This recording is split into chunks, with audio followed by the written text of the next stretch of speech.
Welcome to Let Me Fix This. Enjoy the video. You begin by powering the controller because without juice nothing works. Insert 2 AA cells or clip on the rechargeable pack. Make sure polarity matches. Once done, press and hold the Xbox button until the light appears. That confirms power. If the console is already on, the controller will attempt a quick reconnect. If not, keep the console awake.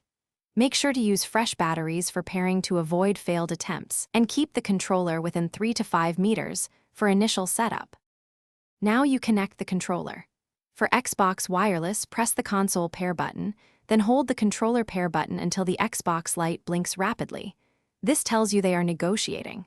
For PC or mobile, enable Bluetooth, hold the pair and Xbox buttons on the controller until it flashes, then pick it from your device list.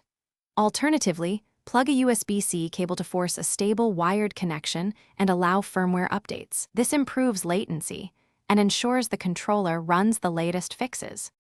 Finish by customizing and verifying performance so gameplay feels right. Open the Xbox Accessories app to reassign buttons, adjust trigger dead zones, and install firmware updates.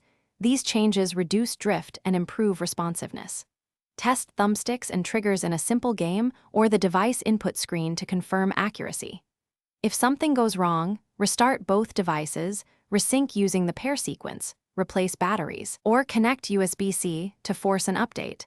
These steps resolve most connections. Thanks for watching. If you found this helpful, don't forget to like and subscribe.